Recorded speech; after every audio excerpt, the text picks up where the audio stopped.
Welcome to Dare a New Belief, a place to discover what is possible for your life after the loss of a loved one, and where you will find inspiration, insight, support, and love, and hopefully a bit of laughter to help you through your day.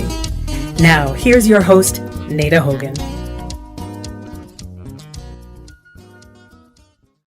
Welcome to Dare a New Belief, where you will find light and life, love and joy, healing, faith, and hope. A place where you get to believe in what is possible for your life. And today I have the great honor to be with Pat Sheveland, who helps those who are grieving the death of a loved one find peace and purpose to achieve long-term healing. Pat is a registered nurse, a Spring Forest Qigong certified trainer, and a certified life coach whose soul, S-O-U-L, whose sole purpose is to be a healing guide for those who grieve. As a child born into a grieving family, she brings a unique perspective to family grief and is a compassionate and loving support to those who are mourning the death of their loved one. Pat is also a certified funeral celebrant, serving families who choose funeral and celebration of life services outside of a formalized church. She is the Amazon best-selling author of How Do I Survive? 7 Steps to Living After Child Loss. And she lives outside of Minneapolis, Minnesota, in a multi-generational home with her family. Well, welcome, Pat. Thank you so much for being here. Oh, thank you so much, Nada. It's just an honor and a pleasure for sure. So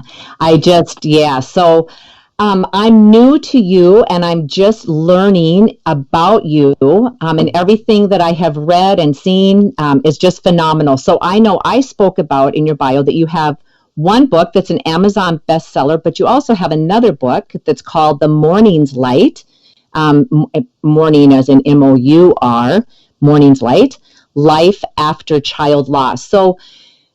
So of course, you know that I lost a child, and that's how this whole podcast came about. But you were born into a family that was grieving from the loss of a child. So can we start from there? Can you share with us the beginning, how all of this started off for you?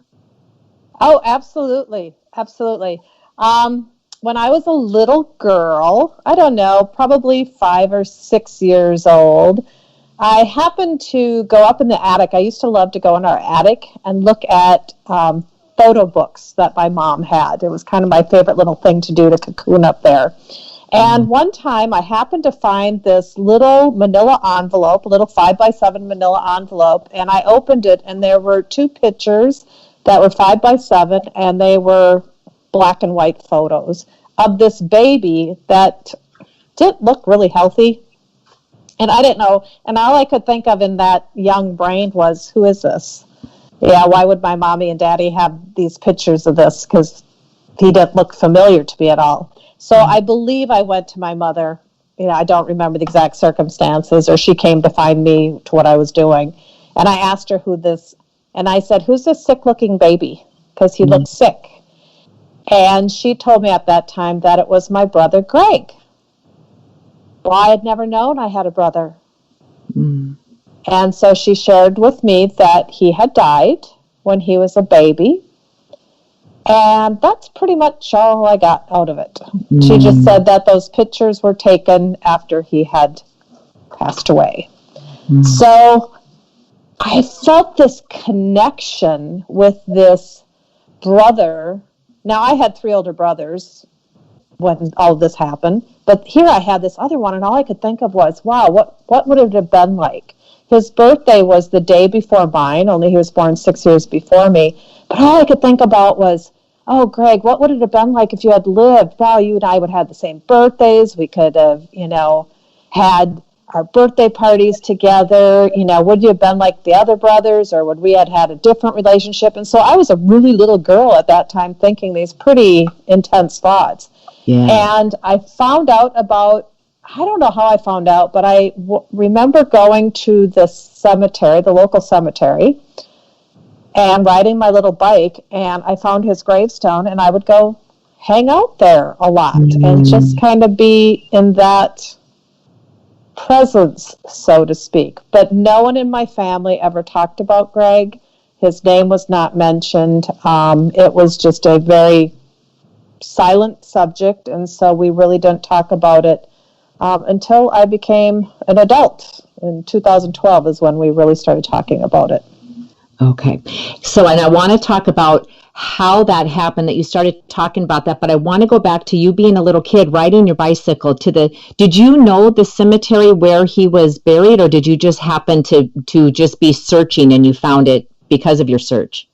I knew that there was a cemetery we have 2 Catholic parishes in the town where I grew up. So I knew that the cemetery was there, and when I was a really little girl, when I was, probably about that age, 5, my best friend who lived next door was 3 and he died. So I knew he was at that cemetery. And it was, I believe, now I can't say exactly, but I believe I was out there seeing his little picture on his gravestone, because they have Joey's picture there. And then I happened to walk and find my brother's gravestone, because he's just maybe 10 yards away from there. Okay. So, yeah. Wow. Okay.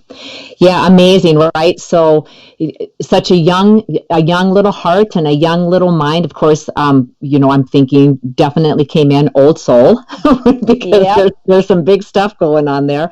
But such a little mind and heart navigating all of this.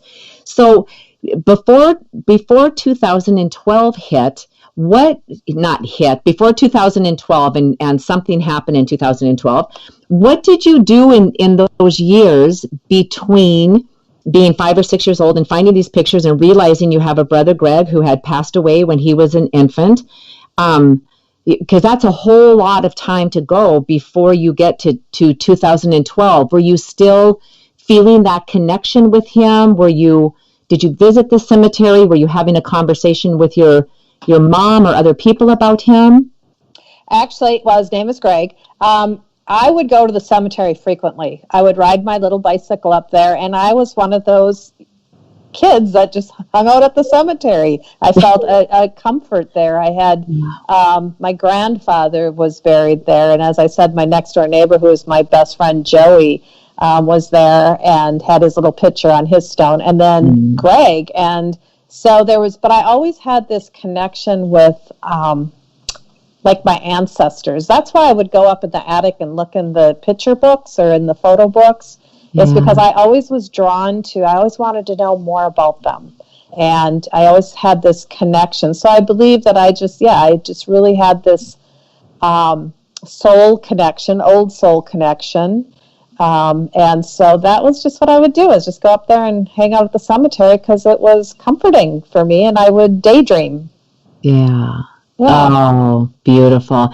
And the daydreams, just regular daydreams, or were you daydreaming about what it would be like to be with Greg? What would you guys be doing on your birthdays together, even though he would have been older? Were you daydreaming, or just regular kid daydreams?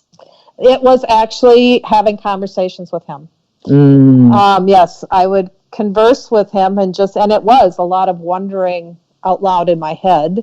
What would it have been like? Would you have been like my other brothers? Or I have a feeling that you and I would have had a more deeper relationship, because look, we were born only a day apart. There was something there that was very special, and I always felt like I didn't really belong in my family. And it's not a bad thing, but I was the only girl. I was the youngest in the family. I never quite fit in. Yeah. But I felt like he and I would have been like real connected. Yeah. Wow. I love it. So then from being that little girl, going through your teenage years and then into your adult years, were you, up until 2012, were you continuing this connection with Greg? Were you still having the conversations with him, or was life getting busy and it's there, but it's more on the back burner and I'm just moving forward in my life? What was happening then? It did get more on the back burner. I think I just got older, and there came a period of time when my dad became ill, like 30 years ago, and I used to still go to the cemetery. I feel like I was the only one that went to the cemetery, and I would always take care of the grave sites. to make sure. So even as a young adult, I would do that. And I noticed that Greg's stone was sinking into the ground. So I approached my father. We had never had a conversation about Greg. And my father wasn't real well at the time. But I said, his stone is kind of getting buried underneath there. I'm concerned. And so my dad hired someone to lift up that stone and make it more stable.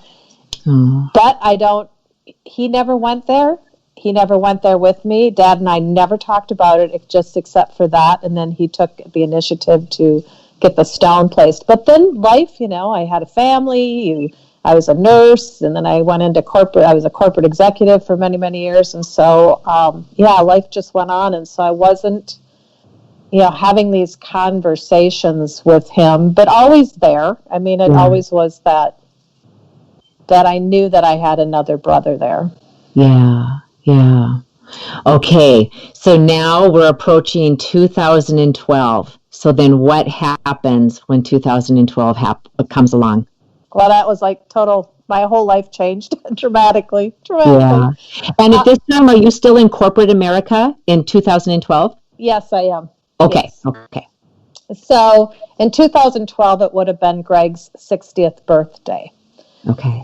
And my mom finally started talking about him. Wow. So here I am in my 50s. She's almost 90 years old. And she started sharing with me what happened back then. And I was being curious. And I just knew intuitively that she needed to talk about this, that there was some stuff that was buried pretty deep because she had never been able to deal with it. So I started just asking a lot of questions. And through that, we unearthed so much of her guilt and her deep sadness and her anger at things.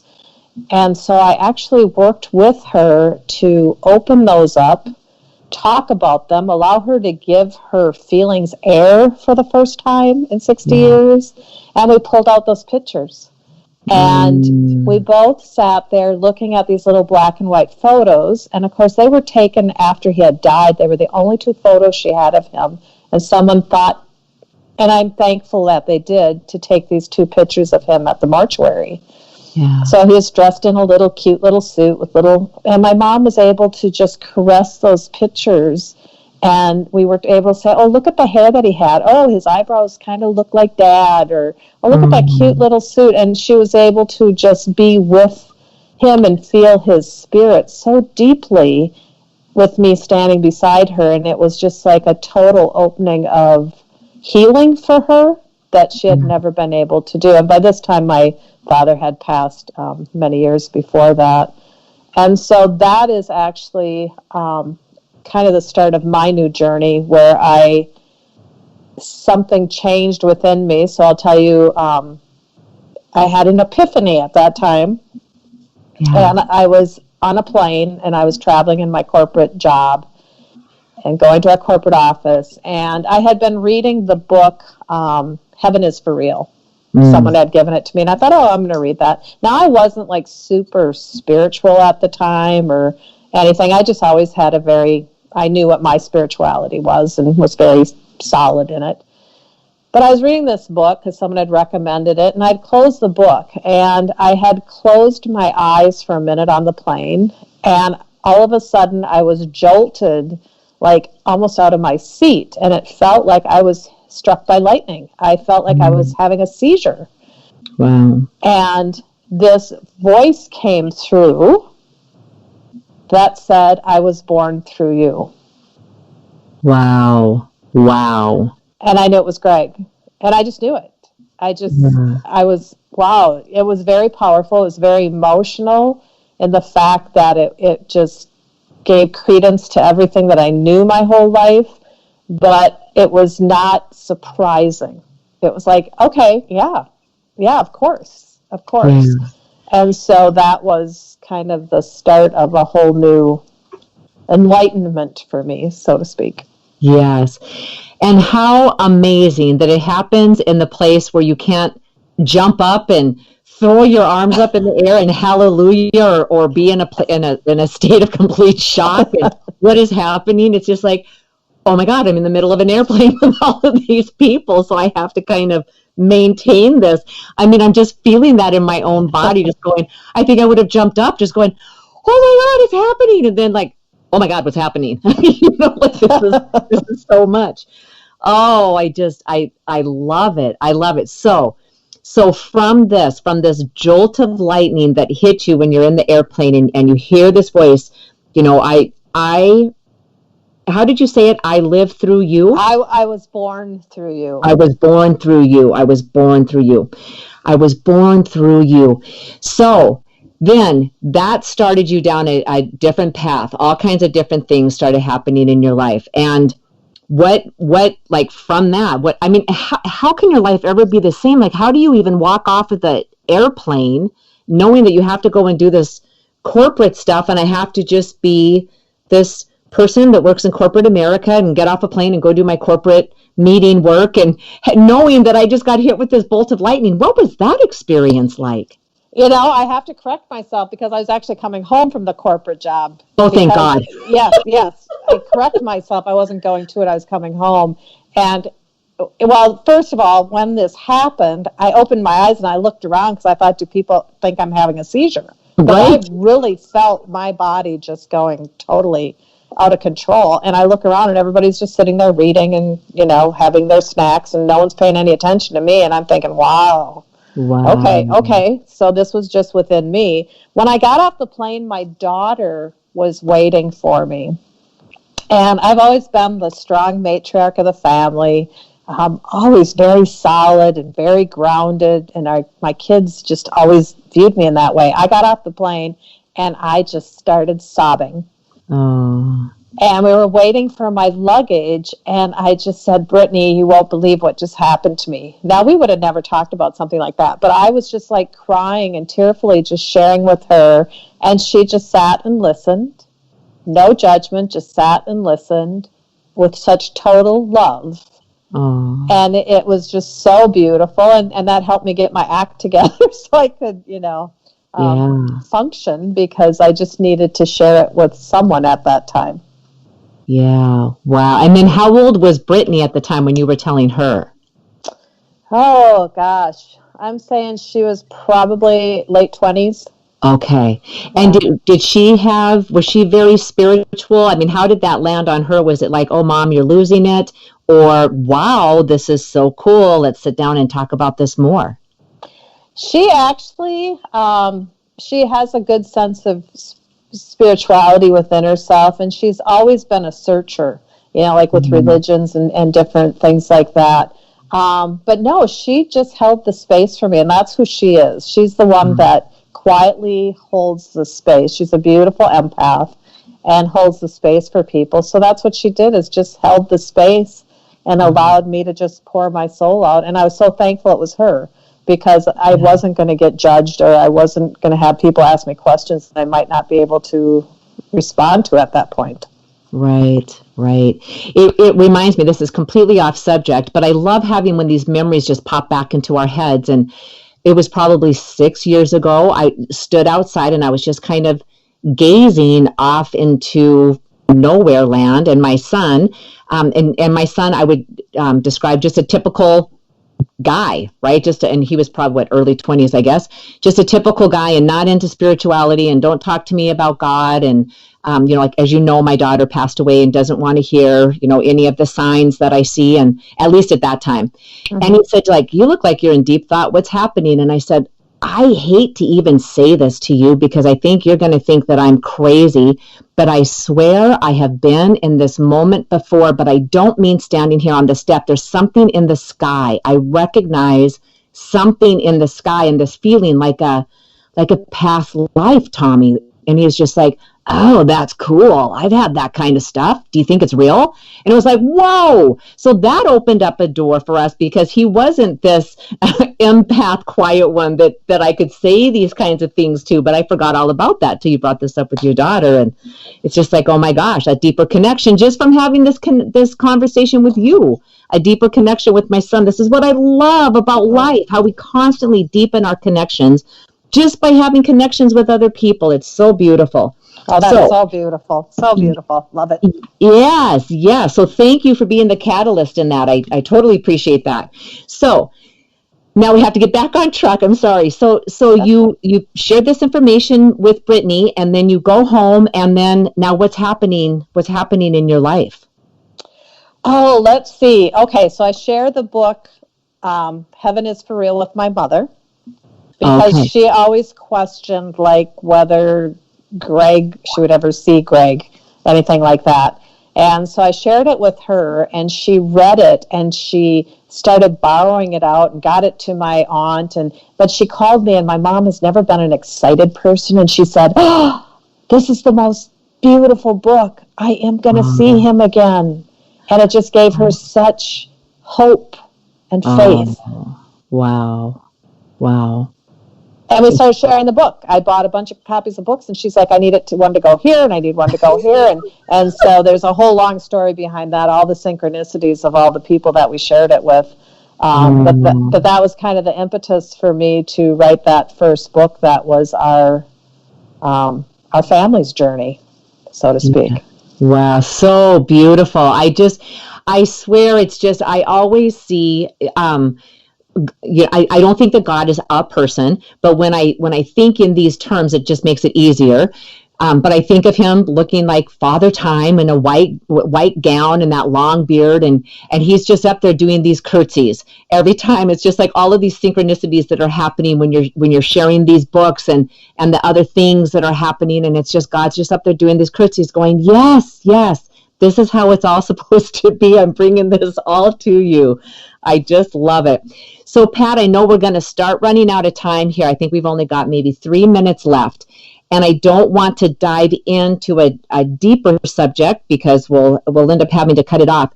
But your mom, I guess that's what I want to know. When you started sharing the book with your mom, and your mom got to that place and she was excited and then got to know that she got to be with Greg again. Was she living with you at the time, or was she in another home? She was in another home at the time. She came to live with us a couple of years after that. Okay. So, and this is a place I want to ask you this, but I don't want to get too deep into this.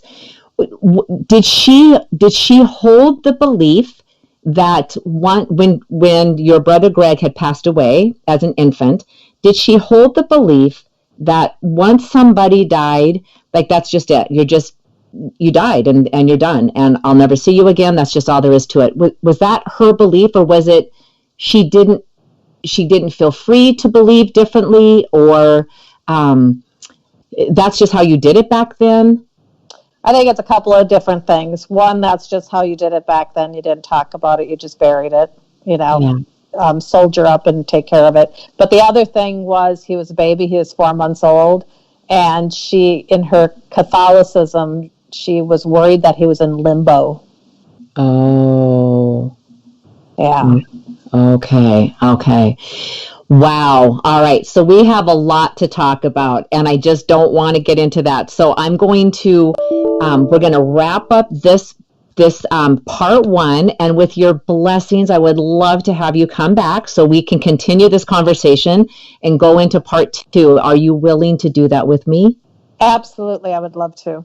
Oh, fabulous. Thank you so much. So, before we get off the air, I want to let the listeners know that you graciously have a link to a free ebook, and that will be on the website and in the show notes. So people, if they're driving or walking and they're not able to write it down, I have that link, and it will be right there in the show notes. So all you have to do is click that, and you can go in and read this book. And I've been reading, I have a hard copy, and I've been reading this book, and this is the book. I believe that link for that book is How Do I Survive?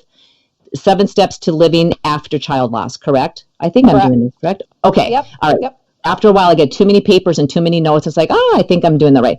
Yes, which is a fabulous book, which is an absolutely fabulous book. And I want to talk about that book and your mom and so many other things. So the link will be in the show notes, how to contact Pat, because obviously she does a lot of work with people that are in the going through the grieving process. All of that information will be in the in the show notes. So we will get that to you for sure. And I suppose if somebody just wanted to send an email right now and didn't have the time to look at a show note, what would be the best email to send a quick note to you to? Whatever I just said, I don't know how that came out. Okay. How can somebody contact you? Super easy, just on the fly. Pat Sheveland at msn.com. Perfect. And again, that will all be in the show notes, so no worries about that. So Pat, thank you so much. And we will be back to pick this up. There's so much to get into. And for the listeners, please join us in for part 2 so you get to hear Pat's story with her mother and the book and everything else that has taken place. So much gratitude to you. And for all the listeners, beautiful day, blessings to you, a beautiful week, and we'll see you back here next week. Bye-bye for now. Thank you for spending time with us today. Please go to nadahogan.com for show notes and other information you can use right away. If you like what you heard here, please subscribe to our show and don't forget to rate and review right there on Apple Podcasts, Stitcher, Google Play, or wherever you get your shows. And don't forget to tell your friends about it. We'll see you next week.